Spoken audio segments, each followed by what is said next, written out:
Assalamualaikum warahmatullahi wabarakatuh. Perkenalkan, nama saya Noval Basman Muhtarom dengan NIM 213014934 dari kelas Hukum A1.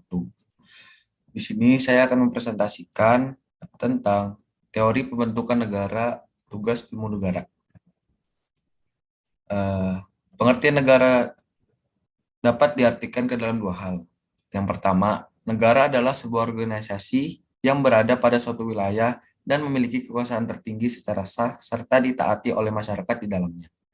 Yang kedua, sebuah negara dapat disimpulkan sebagai kelompok sosial yang mendiami sebuah wilayah maupun daerah tertentu yang berada di bawah lembaga politik maupun pemerintah yang efektif, memiliki kesatuan politik, berdaulat yang memiliki tujuan nasional yang ingin dicapai oleh suatu wilayah tersebut. Teori pembentukan negara itu ada empat. Yang pertama, teori perjanjian masyarakat. Yang kedua, teori kekuasaan. Yang ketiga, teori hukum alam. Dan yang keempat, teori ketuhanan. Pertama, teori perjanjian masyarakat. Teori perjanjian masyarakat juga dikenal sebagai teori kontrak sosial. Artinya, suatu negara terbentuk karena adanya perjanjian antar masyarakat. Jean-Jacques Rousseau menjelaskan jika keadaan masyarakat sebelum terbentuknya negara adalah hidup secara individual, bebas, dan sederajat.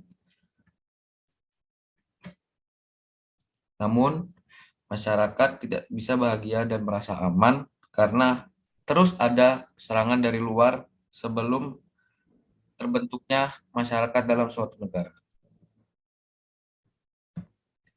Yang kedua, teori kekuasaan. Teori kekuasaan berarti sebuah negara terbentuk karena adanya kekuasaan. Yang artinya orang tahu kelompok yang paling kuatlah yang mendirikan negara tersebut. Secara garis besar, teori kekuasaan berarti kelompok yang paling kuat akan menguasai kelompok yang paling lemah setelah adanya pertarungan sengit. Dan yang ketiga, teori hukum alam. Terjadinya negara karena sesuatu yang alamiah terjadi merupakan teori hukum alam. Teori ini mengatakan jika hukum alam tidak dibuat oleh negara, namun ada karena memang menurut kehendak alam. Thomas Aquinas menuliskan jika pembentukan serta keberadaan negara tidak bisa terlepas dari hukum alam. Alasannya karena secara hukum alam, manusia haruslah saling hidup, berdampingan, dan bekerja sama untuk memenuhi kebutuhan hidupnya.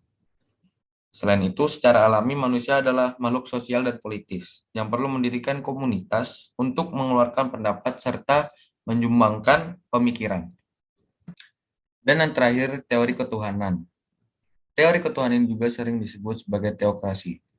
Teokrasi meyakini jika negara terbentuk karena kehendak Tuhan. Fredericus Julius Stahl menjelaskan jika negara bisa tumbuh secara perlahan dan bermula dari keluarga, bangsa, dan akhirnya menjadi suatu negara. Teori ini meyakini jika suatu negara terbentuknya negara lebih karena kehendak Tuhan dibanding perjuangan maupun revolusi. Negara monarki biasanya meyakini jika suatu negara terbentuk karena kedaulatan Tuhan. Contohnya adalah negara Inggris.